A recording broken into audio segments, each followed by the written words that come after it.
সে যখন দেখছে যে আমার ব্যাগের মধ্যে ড্রোন, তো তখন সে স্ক্যানিং থামায় দিয়ে বলতেছে যে প্রজাপতির মতো ওটা কি ওর ব্যাগে, ওকে আটকাও।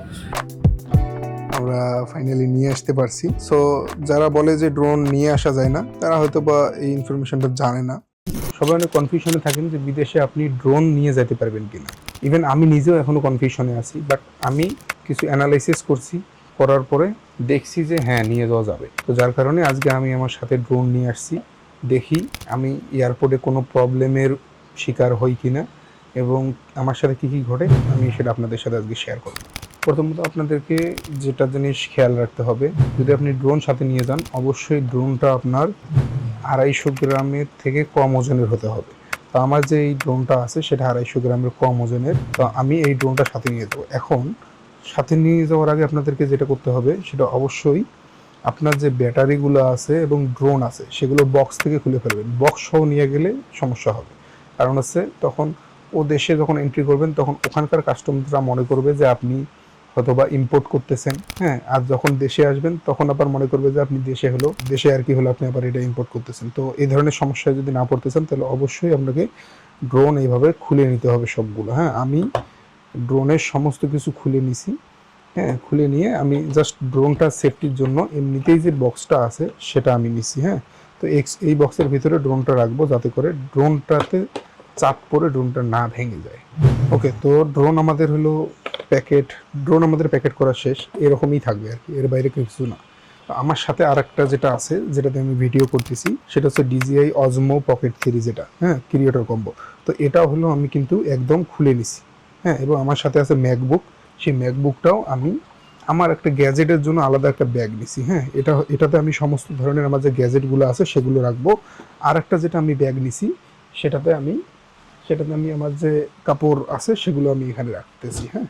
তো এখন দুটো আলাদা আলাদা ব্যাগ হয়েছে।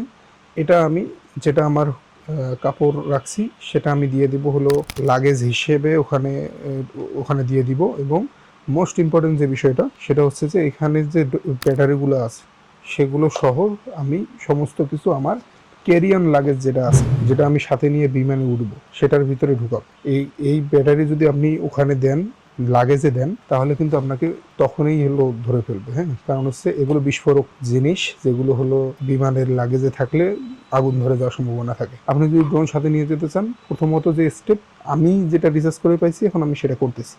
নেক্সট স্টেপ, আমরা এয়ারপোর্টে যাব, এয়ারপোর্টে চেকিং হবে, তারপরে দেখি পরবর্তী স্টেপে আমাদের যদি কোনো সমস্যার সম্মুখীন হয় সেটা আমি আপনাদেরকে জানাচ্ছি। এয়ারপোর্টে ঢুকেই প্রথমত লাইনে দাঁড়াতে হবে, হ্যাঁ। মোটামুটি লাইনটা অনেক বড় লম্বা।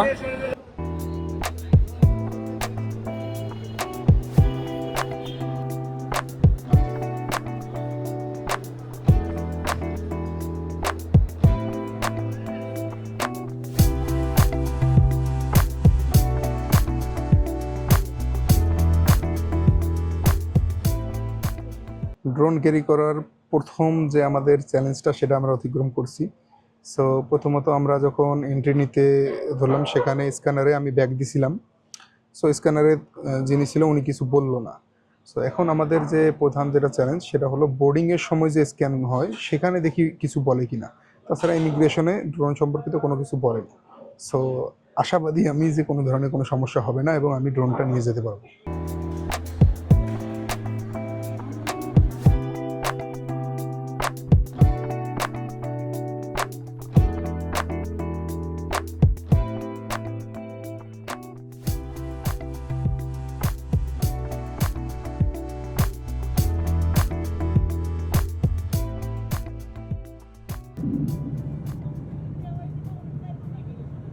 যেটা ভয় করেছিলাম সেটাই হয়েছে।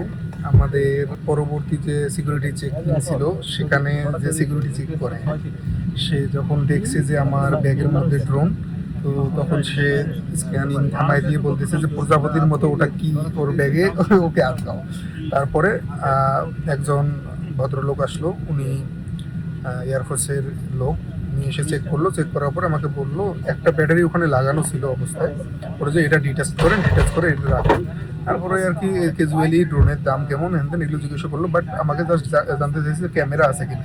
তো বলছি যে হ্যাঁ ক্যামেরা আছে বাট এমনিতেই অত ইয়ে না আর কি। হ্যাঁ, আর আমি ওনাকে বুঝাই দিছি যে 250 গ্রামের উপরে আমি ড্রোন ক্যারি করতে পারবো, আইনে আছে আর কি। তো উনি বললো যে ঠিক আছে তাহলে নিয়ে যান, কোনো সমস্যা নাই, বাট ব্যাটারিটা ডিটাচ করে রাখেন। ব্যাটারিটা ডিটাচ করে রাখছি এবং আমি ড্রোনটা নিয়ে ফাইনালি বিমানে উঠতে পারছি। এখন আমরা যখন নামবো, চায়নায় সেটা অ্যালাউ করে কিনা সেটা একসাথে দেখবো। চায়নায় কি হয় সেটা আমি আপনাদের সাথে শেয়ার করবো।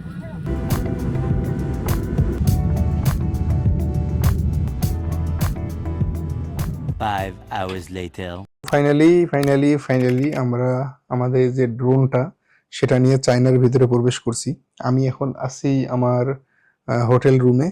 তো আমি আপনাদেরকে দেখাবো যে ড্রোনটা আমরা ফাইনালি নিয়ে আসতে পারছি। সো যারা বলে যে ড্রোন নিয়ে আসা যায় না, তারা হয়তো বা এই ইনফরমেশনটা জানে না। সো চায়নায় আমাকে কোনো প্রকার জিজ্ঞাসাবাদের সম্মুখীন হতে হয়নি। এখন আমি চায়নায় এটা নিয়ে আসছি, বাট চায়নায় উড়ানোর জন্য কিছু রুলস রেগুলেশন আছে। সেটার ভিডিও আমি কমেন্ট সেকশনে দিয়ে দিব। আমি সেটার ভিডিও করব কিভাবে করতে হয়। সো সেটা আমি করব এবং চায়নায় ড্রোন উড়ে দেখাবো ইনশাল্লাহ।